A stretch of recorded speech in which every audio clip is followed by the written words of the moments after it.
Hello.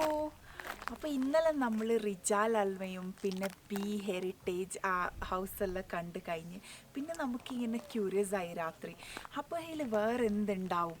അപ്പോൾ അങ്ങനെ നമ്മളിങ്ങനെ സെർച്ച് ചെയ്ത് നോക്കുമ്പോഴാണ് നമുക്ക് ഇവിടുത്തെ ഒരു എന്താ പറയുക ഒരു അടിപൊളി ഒരു സംഭവം കിട്ടിയത്. ലൈക്ക് നമുക്കത് കേട്ടപ്പോൾ തന്നെ ഇങ്ങനെ അതെങ്ങനായിരിക്കും, അങ്ങനെയൊക്കെ സാധിക്കും അവരെ കൊണ്ട്, ലൈക്ക് അങ്ങനെ തോന്നിപ്പോയി. അങ്ങനെ ഒരു സ്ഥലത്താണ് നമ്മളിപ്പോൾ വന്നിട്ടുള്ളത്. ഒരു മലൻ്റെ മേലെ, ഓക്കെ, മലൻ്റെ നടുവിലായിട്ട് ഒരു തൂങ്ങിക്കിടക്കുന്ന ഒരു വില്ലേജ്. അങ്ങനെ എങ്ങനെ ഉണ്ടാവും? നിങ്ങൾ ഇതുവരെ കേട്ടിട്ടുണ്ടോ അതിനെ പറ്റിയിട്ട്? നമ്മളും ആദ്യമായിട്ടാണ് കേട്ടോ കേൾക്കുന്നത്. മല മല ഇങ്ങനെ ഉണ്ട്, ഓക്കെ, അതിൻ്റെ നടുവിൽ ഒരു ഇതായിട്ട് അവിടെ ഒരു നാട്. ലൈക്ക് ആലോചിക്കാൻ പോലും പറ്റുന്നില്ല അല്ലേ, അവരെങ്ങനെ അവിടെ ജീവിച്ചിട്ടുണ്ടാവും, അവരെന്ത് ചെയ്തിട്ടുണ്ടാവും അവിടെ. ഭയങ്കര ഒരു എക്സൈറ്റിങ് ഇതല്ലേ അങ്ങനെ ഒരു സ്ഥലത്തിനെ പറ്റി കേൾക്കുമ്പോൾ. അപ്പോൾ അങ്ങനത്തെ ഒരു സ്ഥലമാണിത്. അൽ ഹബാല ഹാങ്ങിങ് വില്ലേജ് എന്നാണ് ഇതിൻ്റെ പേര്. അപ്പം അബഹ സിറ്റിയിൽ നിന്ന് 61 കിലോമീറ്റർ ഡ്രൈവ് ചെയ്തിട്ടാണ് നമ്മൾ ഈ അൽ ഹബാല ഹാങ്ങിങ് വില്ലേജിൻ്റെ അടുത്തേക്ക് എത്തിയത്. ഓക്കെ, അപ്പം ഇത് ഈ വില്ലേജ് സ്ഥിതി ചെയ്യുന്നത് സറവത്ത് മൗണ്ടെയിൻ്റെ ക്ലിഫിൽ നിന്ന് 400 മീറ്റർ താഴേക്കായിട്ടാണ്. അപ്പം നിങ്ങൾക്ക് കാണുന്നില്ലേ, ആ ഒരു മലൻ്റെ മേലിൽ നിന്ന് 400 മീറ്റർ താഴേക്ക് ഒരു വില്ലേജ് ഉണ്ട് എന്ന് പറഞ്ഞു കഴിഞ്ഞാൽ അത് നമ്മളെ കൊണ്ട് വിശ്വസിക്കാൻ പറ്റുന്നില്ല അല്ലേ. ലൈക്ക് അത് എങ്ങനെ അവരവർ ജീവിച്ചിട്ടുണ്ടാവുമെന്നാണ് നമ്മൾ ആലോചിക്കുന്നത്.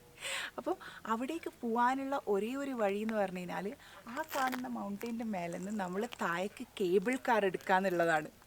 അപ്പോൾ ഇപ്പോഴത്തെ കാലത്ത് നമുക്ക് ആധുനിക സൗകര്യമായ കേബിൾ കാറെല്ലാം ഉണ്ട് അവിടത്തേക്ക് പോകാൻ. അപ്പോൾ പണ്ട് ആൾക്കാർ എന്ത് ചെയ്തിട്ടുണ്ടാവും അല്ലേ, മലൻ്റെ മുകളിൽ നിന്ന് താഴ്ക്കിറങ്ങാനും അവിടെ നിന്ന് മേലേക്ക് പോകാനൊക്കെ. അപ്പം നിങ്ങൾ വിചാരിക്കുന്നുണ്ടാവും ഇങ്ങനത്തെ ഒരു സ്ഥലത്ത് ആരായിരിക്കും താമസിക്കുന്നുണ്ടാവുക അല്ലേ, ആരായിരിക്കും ഇവിടെ ഇങ്ങനെ വന്നിട്ട് വീട് ഉണ്ടാക്കിയിട്ടുണ്ടാവുക. നമുക്കും അതേ ക്വസ്റ്റ്യൻ ആയിരുന്നു. അപ്പം അതൊരു ഭയങ്കര ഒരു മിസ്റ്ററിയാണ്. ഓക്കെ, അപ്പോൾ ഇതിൻ്റെ ബാക്കിലൊരു ഭയങ്കര ഒരു കഥ ഉണ്ട്. അപ്പം ആ കഥ എന്താണെന്ന് വെച്ച് കഴിഞ്ഞാൽ 370 കൊല്ലം മുമ്പ് അൽ ഖത്താനി ട്രൈബാണ് ഇത് ഉണ്ടാക്കിയത്. അപ്പം നിങ്ങൾ ആലോചിക്കുന്നില്ലേ 370 കൊല്ലം മുമ്പ് അവരെങ്ങനെ ഇത് ഉണ്ടാക്കി അല്ലേ. ഞാൻ നേരത്തെ പറഞ്ഞ പോലെ ഇപ്പോഴത്തെ കാലത്താണെങ്കിൽ കേബിൾ കാറിലുണ്ട്, പണ്ട് എങ്ങനെയായിരിക്കും പോയിട്ടുണ്ടാവുക, അല്ലെങ്കിൽ അത് ഉണ്ടാക്കാനുള്ള ഒരു എന്താ കല്ലും അതെല്ലാം എങ്ങനെയായിരിക്കും അവർക്ക് കിട്ടിയിട്ടുണ്ടാവുക. അതെല്ലാം ഭയങ്കര ഒരു ഇതല്ലേ, ലൈക്ക് എന്താ പറയുക, നമുക്ക് തന്നെ ആശ്ചര്യമാണ്. അതെങ്ങനെ ആയിരിക്കും, അത്ഭുതമാണ്, ആശ്ചര്യമാണ്, എന്തെന്ന് പറയാൻ കഴിയുന്നില്ല. അപ്പം അവർ എന്തുകൊണ്ടായിരിക്കും, ആ ട്രൈബ് എന്തുകൊണ്ടായിരിക്കും ഇങ്ങനത്തെ ഒരു ലൊക്കേഷൻ വീടെടുക്കാൻ ചൂസ് ചെയ്തത്, അതും ഇങ്ങനത്തെ ഒരു റിസ്കി ഏരിയയിൽ എന്തുകൊണ്ടായിരിക്കും, അതും ആർക്കും എത്തപ്പെടാൻ പറ്റാത്തൊരു ഏരിയ അല്ലേ. അപ്പം അവിടെയാണ് അതിൻ്റെ മിസ്റ്ററി, ആർക്കും എത്തപ്പെടാൻ പറ്റാത്തൊരു ഏരിയ.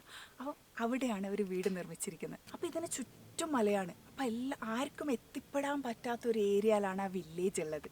അപ്പം എത്തിപ്പെടാൻ പറ്റാത്തൊരു ഏരിയയിൽ എന്തുകൊണ്ട് അവർ വില്ലേജ് ഉണ്ടാക്കി, അതിനൊരു കാരണം ഉണ്ടാവുമല്ലോ അല്ലേ. അപ്പം ഞാൻ നേരത്തെ പറഞ്ഞില്ലേ അവിടത്തേക്ക് കേബിൾ കാറിൽ മാത്രമേ പോകാൻ പറ്റൂന്ന്. അപ്പോൾ എൻ്റെ ബാക്കിൽ കാണുന്നതാണ് കേബിൾ കാർ സ്റ്റേഷൻ, അവിടത്തേക്ക് പോകാനുള്ളത്. അപ്പോൾ അവരെന്തുകൊണ്ട് ഇത്ര താഴെ ആർക്കും എത്തിപ്പെടാത്തൊരു ഏരിയയിൽ വീട് കെട്ടി. അപ്പോൾ അതിൻ്റെ റീസൺ അറിയണ്ടേ. അപ്പോൾ അതിൻ്റെ റീസൺ എന്താണെന്ന് വെച്ച് കഴിഞ്ഞാൽ ടർക്കിഷ് അല്ലെങ്കിൽ ഒട്ടോമാൻ്റെ അറ്റാക്കിൻ്റെ ടൈമിൽ ഖത്താനി ട്രൈബിന് അവർക്ക് ഒളിക്കാൻ ഒരു സ്ഥലം വേണമായിരുന്നു. അപ്പോൾ മലൻ്റെ മേലെന്ന് 400 മീറ്റർ താഴെ ആരും കാണാൻ ആർക്കും എത്തിപ്പെടാൻ പറ്റാത്തൊരു ഏരിയ അതല്ലേ ഭയങ്കര സേഫ് ഏരിയ. അപ്പോൾ അവർ ബുദ്ധിപരമായി ചിന്തിച്ച് അങ്ങനത്തെ ഒരു ഏരിയയിൽ പോയി അവർ വീട് കെട്ടി, എല്ലാവരും ലൈക്ക് രക്ഷപ്പെടാൻ വേണ്ടി. അങ്ങനെയാണ് അവരവിടെ വീട് കെട്ടിയത്. അപ്പോൾ ഇപ്പോഴത്തെ കാലത്ത് നമുക്ക് ആ കേബിൾ കാർ സ്റ്റേഷനിൽ കേബിൾ കാറിൽ കയറി 400 മീറ്റർ താഴെ പോകുന്നത് വളരെ ഈസി ആയിട്ടുള്ള പണിയല്ലേ. അപ്പോൾ പണ്ടത്തെ കാലത്ത് അവരെങ്ങനെയായിരിക്കും പോയിട്ടുണ്ടാവുക, അവർ പോകാൻ ഉപയോഗിച്ചത് റോപ്പ് ലാഡറാണ് കേട്ടോ. അപ്പോൾ ഈ റോപ്പ് ലാഡർ എന്ന് പറഞ്ഞു കഴിഞ്ഞാൽ അതിന് അറബിക്കിൽ പറയുന്ന പേരാണ് ഹബാല. അപ്പോൾ ഈ ഒരു സ്ഥലത്തിന് ഹബാല എന്ന് പേര് വരാൻ കാരണം തന്നെ ആ ഒരു ഇൻസിഡൻറ്റ്, ആ ഒരു സ്റ്റോറി ഉള്ളതുകൊണ്ടാണ്. അപ്പോൾ അവരുടെ ആ ഒരു ബുദ്ധി സമ്മതിക്കണം അല്ലേ. മലൻ്റെ നടുവിൽ, താഴെയല്ല നടുവിൽ ഒരു സ്ഥലത്ത് വീട് കെട്ടി, അതൊരു ഹാങ്ങിങ് പോലെ കാണപ്പെടുന്നത്, അവിടെ അവർ താമസിക്കുന്നത് ആർക്കും എത്തിപ്പെടാൻ പറ്റൂല എന്ന് അവർക്ക് ഉറപ്പുള്ളത് കൊണ്ട് അവരവിടെ ഇങ്ങനെ ജീവിച്ചു പോയി അല്ലേ.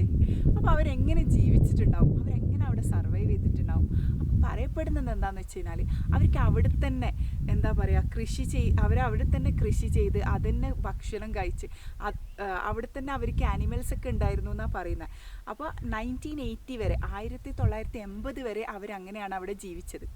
അപ്പോൾ അത് കഴിഞ്ഞ് കുറച്ച് ആൾക്കാർ അവർ മേലേക്ക് വന്ന് അവർ പിന്നെ നോർമലി ഇവിടെ താമസം തുടങ്ങി. പക്ഷെ പിന്നെയും അവിടെ ആൾക്കാർ താമസം ഉണ്ടായിരുന്നു, ആർക്കും അറിയാതെ. 1990 ഒരു ഹെലികോപ്റ്റർ അവിടെ പറക്കുമ്പോഴാണ് ഇങ്ങനെ ഒരു വില്ലേജ് ഇവിടെ ഉണ്ടെന്നും അവിടെ ആൾക്കാർ താമസിക്കുന്നുണ്ടെന്നും തന്നെ കണ്ടെത്തുന്നത്. അപ്പോൾ നിങ്ങൾ ആലോചിച്ച് നോക്ക്, അതുവരെ 1990 വരെ ആരും അറിയാതെ അവരിങ്ങനത്തെ ഒരു ഏരിയയിൽ ജീവിച്ചെന്ന് പറയുമ്പോൾ അതൊരു ഭയങ്കര അത്ഭുതമല്ലേ. പിന്നെ ഇത് സൗദി ഗവൺമെൻറ്റിൻ്റെ ആ ടൂറിസത്തിൻ്റെ ഭാഗമായിട്ട് അവരവിടുന്ന് അവിടെ ബാക്കിയുള്ള ആൾക്കാരെ അവരവിടുന്ന് മാറ്റി ഇവിടെ മേലെ സാധാരണ നാട്ടിലേക്ക് കൊണ്ടുവന്ന് അവരിവിടെ താമസിപ്പിച്ച് അവർക്ക് തോന്നി ഇതൊരു നല്ല ടൂറിസം സൈറ്റ് ആണ് എന്നുള്ളത്. അങ്ങനെ അവരവിടുന്ന് ഇവിടത്തേക്ക് കൊണ്ടുവന്ന് അവരതിനെ ടൂറിസം പ്രൊമോട്ട് ചെയ്യാൻ അതൊരു എന്താ പറയുക അവിടെ പണിയെടുത്ത് അവിടെ ലൈക്ക് നമുക്ക് പോകാൻ പറ്റുന്ന ഒരു രീതിയിലൊക്കെ ആക്കി അതൊരു ടൂറിസം കേന്ദ്രമായിട്ട് അവർ പ്രഖ്യാപിച്ച്. അതിൻ്റെ ഭാഗമായിട്ട് നിങ്ങൾക്ക് കാണുന്ന എൻ്റെ ബാക്കിൽ കാണുന്ന കേബിൾ കാറും അവർ തുടങ്ങി. അവിടെ തന്നെ താമസമുണ്ട്, നമുക്ക് വേണമെങ്കിൽ അവിടെ താമസിക്കാം. അപ്പോൾ ഇപ്പം ആക്ച്വലി പറഞ്ഞെങ്കിൽ നമ്മൾ അവിടെ പോയിട്ടുണ്ടായിരുന്നു. അപ്പോൾ അവിടെ ക്ലോസ് ആയിട്ടാണുള്ളത്, നമുക്ക് താഴെ വില്ലേജിലേക്ക് പോകാൻ പറ്റൂല.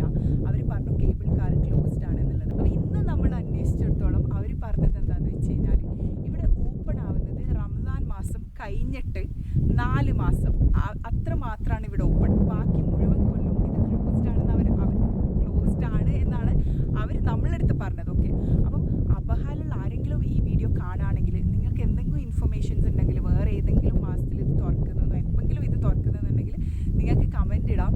അപ്പോൾ ഇനിയിപ്പം ആ ഒരു 4 മാസത്തിൽ ഇവിടെ വരാൻ പറ്റൂ, ആ ഒരു 4 മാസത്തിൽ എപ്പോഴെങ്കിലും നമുക്ക് വരാൻ പറ്റുന്നെങ്കിൽ ഇവിടെ വന്ന് നിങ്ങൾക്ക് എന്തായെങ്കിലും ഞാൻ ആ വില്ലേജ് കാണിച്ചു തരും.